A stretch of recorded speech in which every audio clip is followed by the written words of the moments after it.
Hi there, I'm Sarah Cunnington. Welcome to Drawn from the Word. Everyone who hears these words of mine and acts on them is like a wise man who built his house on the rock. The rain fell, the torrents raged, and the winds blew and beat against that house, yet it did not fall, because its foundation was on the rock. Matthew 7, verses 24 to 25.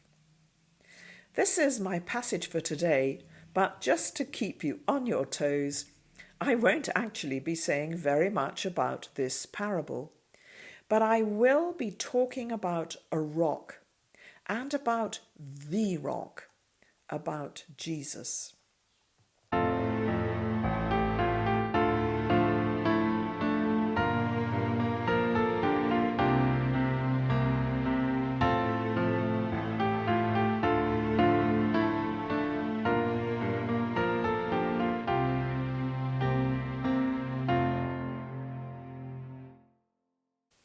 The valley where we live is hemmed in by two long mountain ridges. And on the ridge to the east of us, not far from its summit, stands a lone rock. From a distance, it reminds me of a solitary tooth in an old man's mouth. But that image gives a false impression of its true size. It is massive. One day I decided to walk along the ridge from its southern tip. A series of narrow roads wind up and over the sides of this mountain ridge, so the first part of the trek was easy, a doddle even. Then, having parked the car where the tarmac road ended, I followed the narrow, unmade track up to the southernmost edge of the ridge.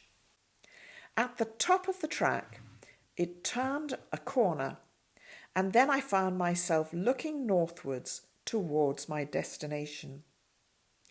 At the same time, I was able to survey the route I had to follow.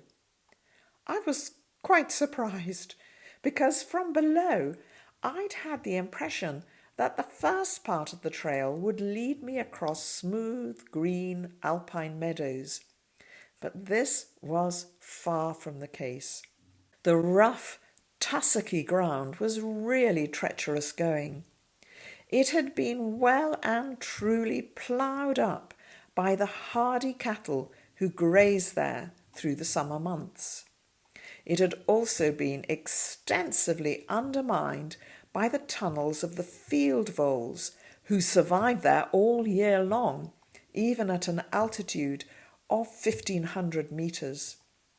So I found myself leaping from one grassy clump to another, trying not to fall into the deep ruts and holes between the clumps and hillocks. It was both treacherous and exhausting. So by the time I reached the wood of small stunted beech trees, I was relieved not to have twisted my ankle. But my relief was short-lived. As my eyes adjusted to the gloom of the wood, I discovered that the trees were growing amongst a jumble of boulders of every size. After nearly 20 minutes spent cautiously climbing across this chaotic terrain, I realized I could see light between the tree trunks. It seemed the end was finally in sight. Yes, it was, but not as I expected it. I emerged from the wood to find my nose literally pressed against the blindingly bright rock face. I looked up and I couldn't see the top. I looked to the left and the right, and again I couldn't see the end of it. Two passages from the Bible immediately came to mind. The first was from Ephesians chapter 3, 16 to 19.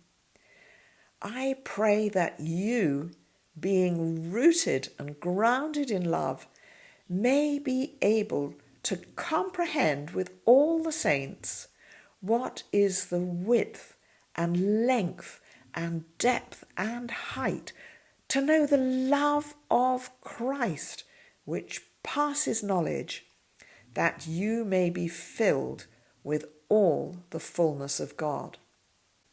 The second passage was from Psalm 61, verse 2. When my heart is overwhelmed, lead me to the rock that is higher than I. Not that massive limestone crag that towered over my head, but the rock of Jesus, the cornerstone of God's temple, the foundation for our lives. When the storms of life hit us, when the very earth shakes and the waters rise, no house built on anything else but Jesus will stand firm. Sometimes, though, we don't have the strength to stand upright on the rock.